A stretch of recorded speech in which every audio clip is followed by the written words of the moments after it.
오늘 말씀은 다시 골로새서 마지막으로 한 번 더 다루고 다음 주부터는 이제 요한복음을 나눠가도록 할 건데요. 고민이 좀 많았어요. 새로 시작되는 새해에서 요한복음을 할까 아니면 골로새서 말씀을 할까 있다가 3장을 읽는데 오늘 본문이 딱 3장의 중간이라고 볼 수 있거든요. 근데 이 말씀을 읽으면서 올해 이 말씀을 정하는 게 차라리 낫겠다 생각을 해가지고 이 말씀을 정했는데 오늘 말씀을 주제는 거의 그거예요. 새 사람이라는 거예요. 새 사람. 교회에서 첫 해 말씀으로 그런 주제가 많거든요. 그 옛사람을 벗어버리고 새 사람을 입으라라는 설교. 근데 그 새 사람이라는 것이 과연 무엇인지에 대해서 우리가 같이 말씀을 나누려고 합니다.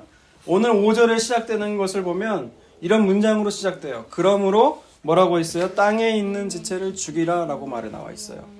근데 이 그러므로 성경에서 이 그러므로의 문장이 나온 거는요. 거기만 보면 되는 게 아니에요. 그 앞절 상황까지 싹 봐야 되는 거거든요. 그래서 3장 1절부터 4절까지 내용을 우리가 간단히 한번 볼게요. 그 맥락 속에서 그러므로가 나온 거기 때문에 3장 1절에서 4절의 상황을 보면 뭐라고 말을 하냐면 너희가 그리스도와 함께 다시 살리심을 받았으면 위의 것을 찾으라는 거예요.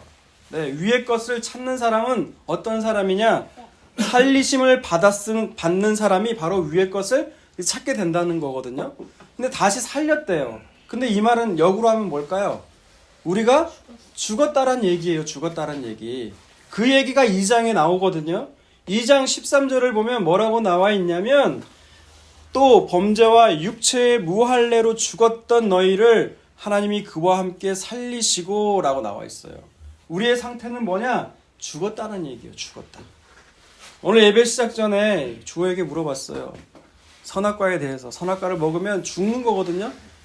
먹으면 죽는다고 했잖아요. 근데 아담과 하와가 살았어요? 죽었어요? 왜 여전히 살았어요? 예전에도 손녀리가 물어봤어요. 질문을. 죽었다고 하는데 난 살았는데요? 내가 왜 죽었어요? 근데 성경에서 말하기를 하나님이 너희들을 보면 우리를 보면 어떻게 생각하시냐? 죽었다라고 판단하신다는 거예요. 이게 뭔 말일까요?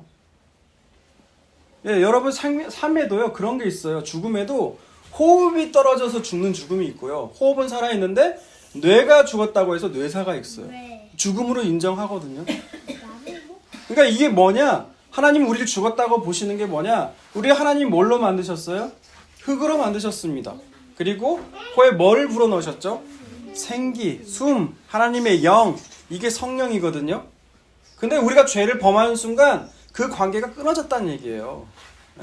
하나님과 멀어졌다는 얘기예요.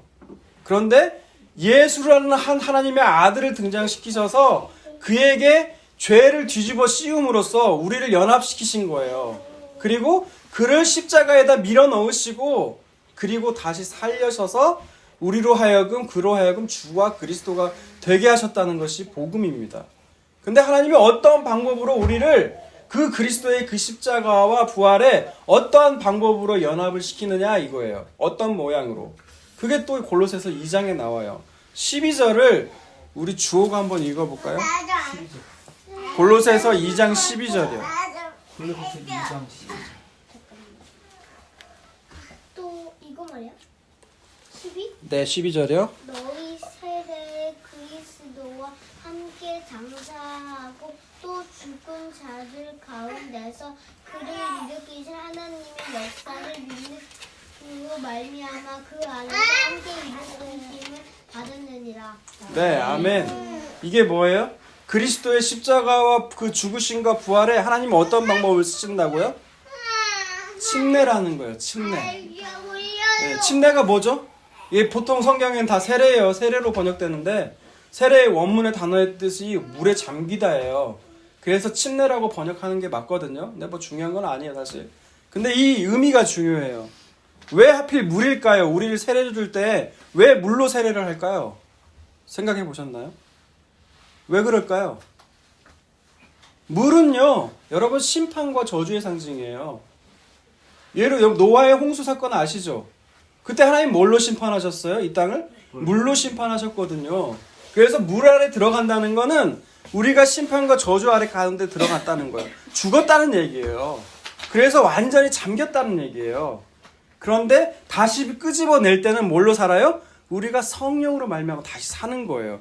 그것을 그림으로 보여주는 게 뭐예요? 침례예요. 침례. 그게 상징적인 의미가 있다는 거예요. 침례. 그렇다면 어떻게 살아야 되느냐? 이제 그런 사람들은 2절 보세요. 위의 것을 생각하고 땅의 것을 생각하지 말라라고 하는 거예요. 위의 것을 생각하며 살아야 된다는 거예요. 땅의 것, 에어패드, 아이패드 이딴 거 생각하지 말라는 거예요. 나이키 운동화 실내화 이딴 거 생각하지 말라는 거예요. 48평 아파트, 30평 아파트 이딴 거 생각하지 말라는 거예요. 근데 여러분 생각이 안 나요? 위의 걸 생각하라고 그러고 땅의 거 생각하지 말라고 그러면 당장 그 물음부터 나와요. 그렇게 설교하는 당신은 늘 위의 것만 생각하십니까? 아니에요. 저도 땅의 것 너무 좋아해요. 하나님 그래서 우리를 어떻게 인도하세요? 위의 것만 생각할 수 있도록 하나님 그래서 우리를 인도하고 계신다는 거예요.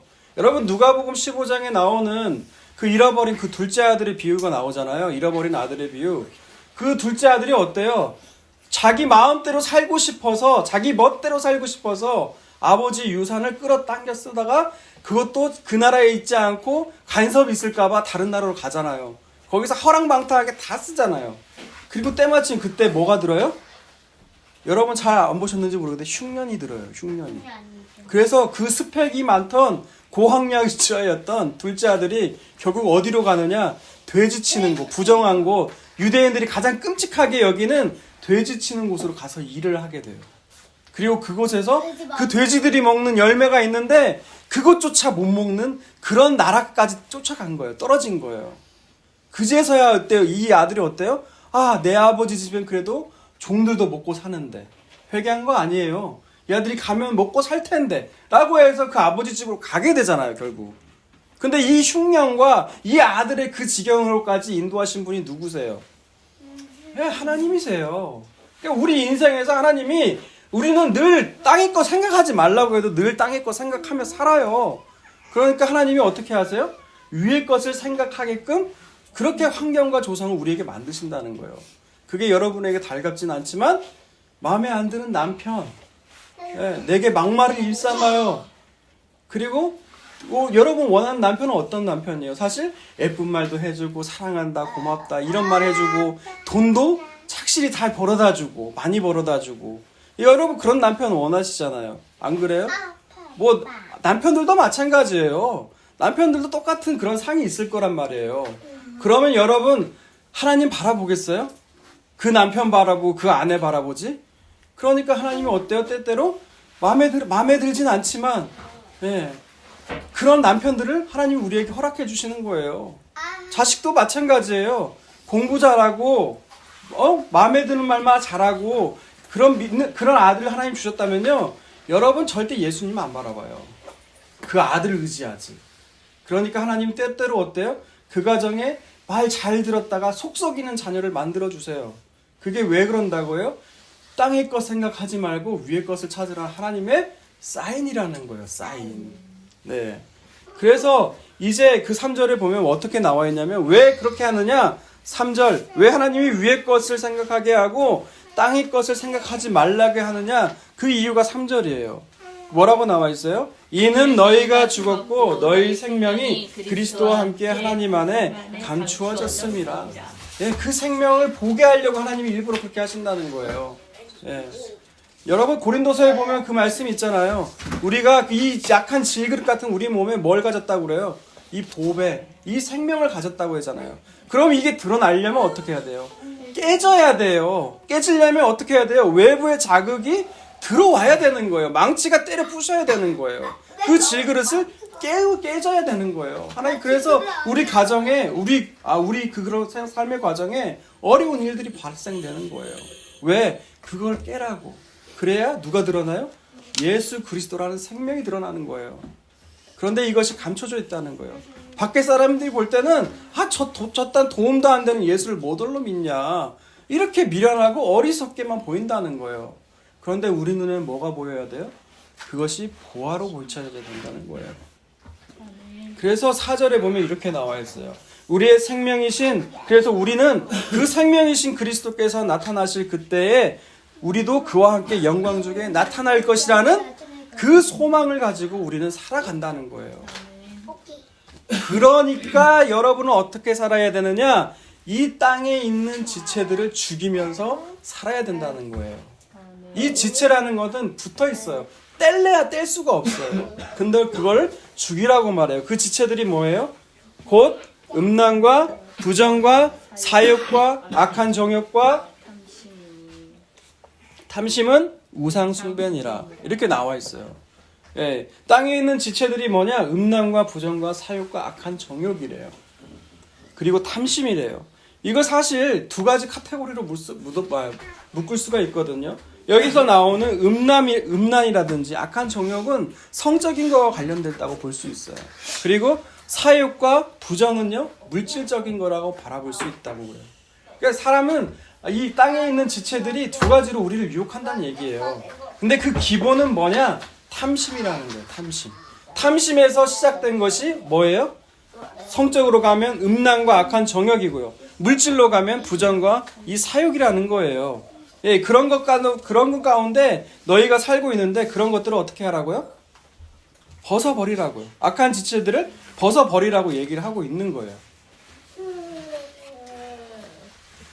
그런데 여러분 그 악한 것들을 그런 것들 때문에 뭐가 온다고 그래요? 6절에 보면 이것들로 말미암아 하나님의 진노가 오게 된다고 나와 있어요. 그럼 하나님의 진노가 어떻게 나타나 있을까요? 이런 악한 분노로 인해서 하나님의 진노가 나타난다면 우리 생각은 어때요? 이렇게 악하고 이렇게 음란하고 부정하게 사는 사람들은 하나님의 진노가 나타난대 라고 하면 그 사람들이 마치 어려운 일을 당하고 죽게 되고 막 이러면 좋을 것 같잖아요. 그런데 로마서 말씀 보세요.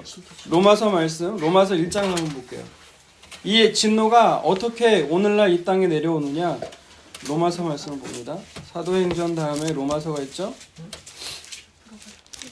로마서 1장을 보세요. 로마서 1장 18절부터 한번 볼게요. 이 하나님의 진노가 불의로 진리를 막는 사람들의 모든 경건치 않음과 불의에 대해서 하늘로부터 나타난대요. 이는 왜 하나님의 진노가 나타나냐면 로마서는 이렇게 얘기하고 있어요. 이는 하나님을 알만한 것이 그들 속에 보임이라. 하나님께서 이를 그들에게 보이셨느니라. 하나님이 알만한 것이 하나님이 계시다는 걸 누구에게나 다 보여주신다는 걸 쭉 얘기하고 있는 거예요. 창세로부터 그의 보이지 아니한 것들 곧 그의 영원하신 능력과 신성이 그가 만드신 만물에 분명히 보여 알려졌나니 그러므로 그들이 핑계하지 못할지니라. 하나님을 알되 하나님을 영화롭게도 아니하며 감사하지도 아니하고 오히려 그 생각이 허망하여지며 미련하여 마음이 어두워졌나니 스스로 지혜 있다 하나 어리석게 되어 썩어지지 아니하는 하나님의 영광을 썩어질 사람과 새와 짐승과 기어다니는 동물 모양의 우상으로 바뀌었느니라 라고 나와 있어요.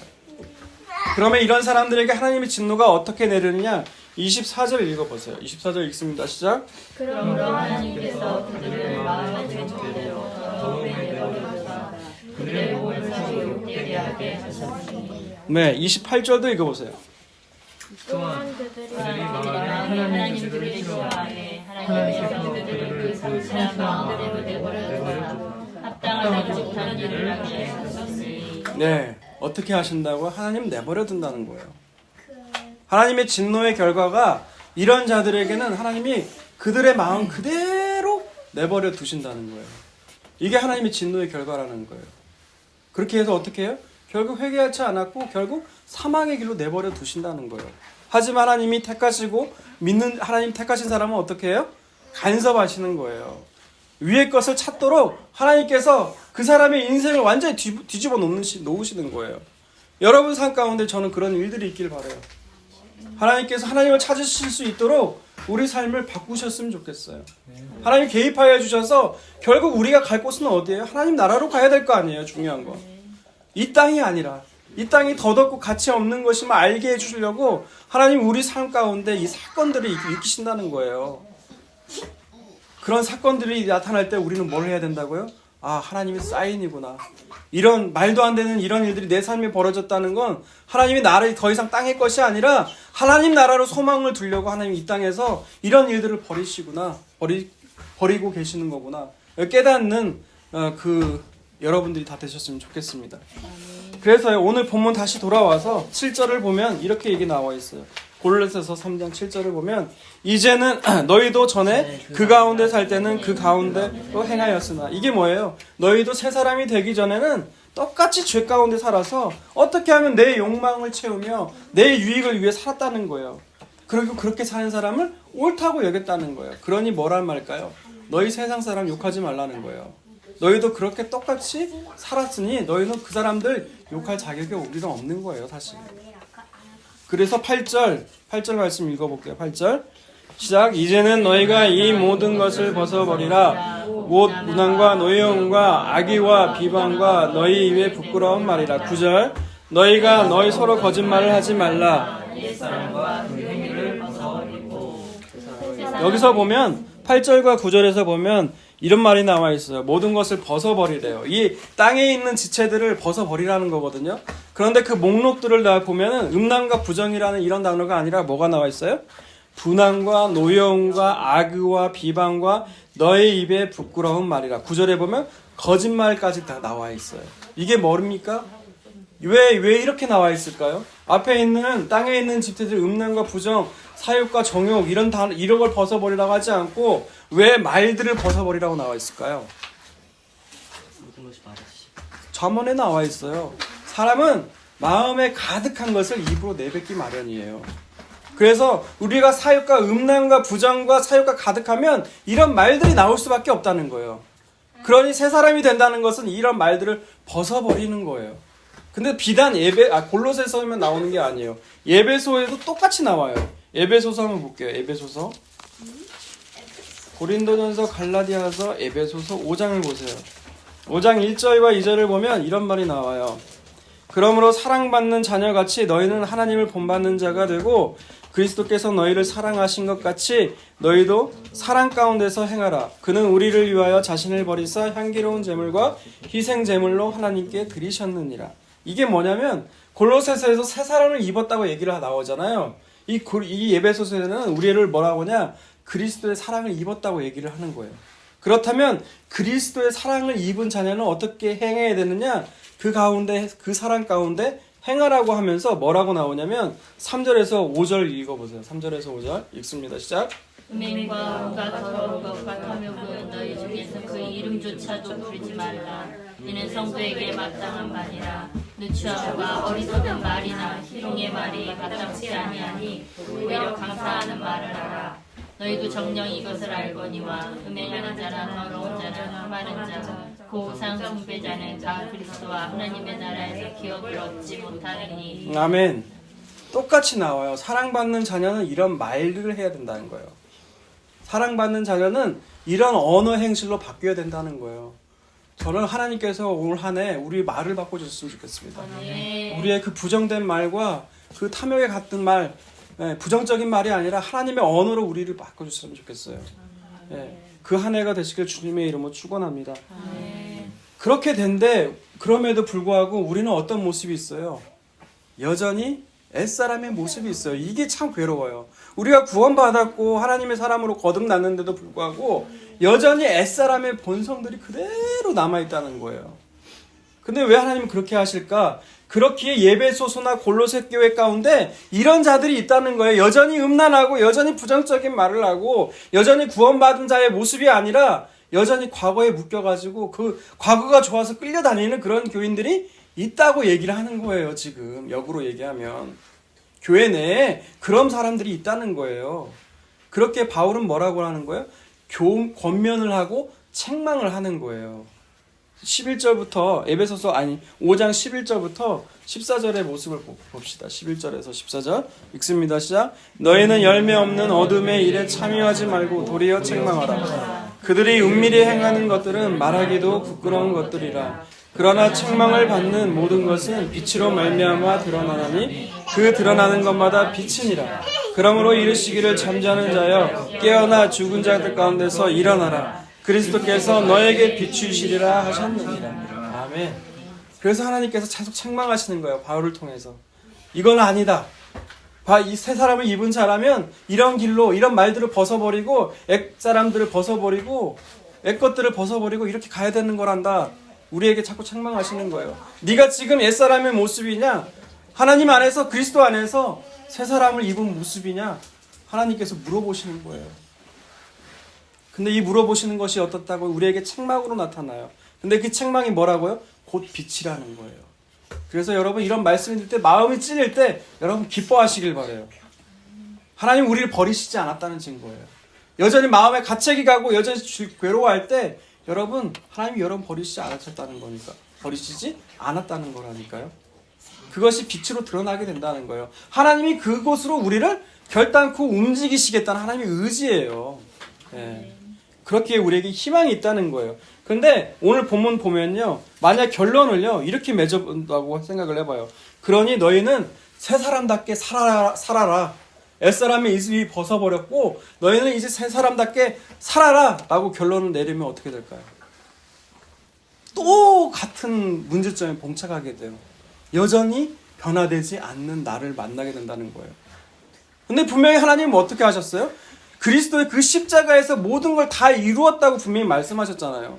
그 십자가에서 다 이뤘다고 말씀하셨잖아요. 하나님 다 이루셨는데 여전히 변화되지 않는 나는 그럼 어떻게 되는 거예요? 내가 알아서 하라는 얘기예요?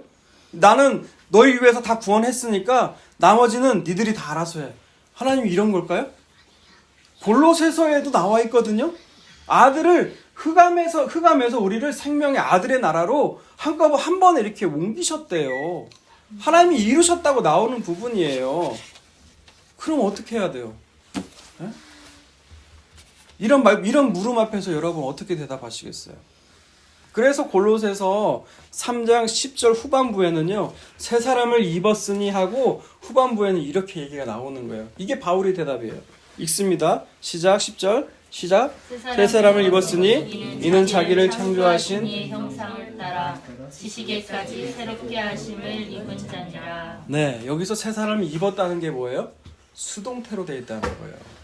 내가 하는 게 아니라는 뜻이에요. 이게 뭡니까?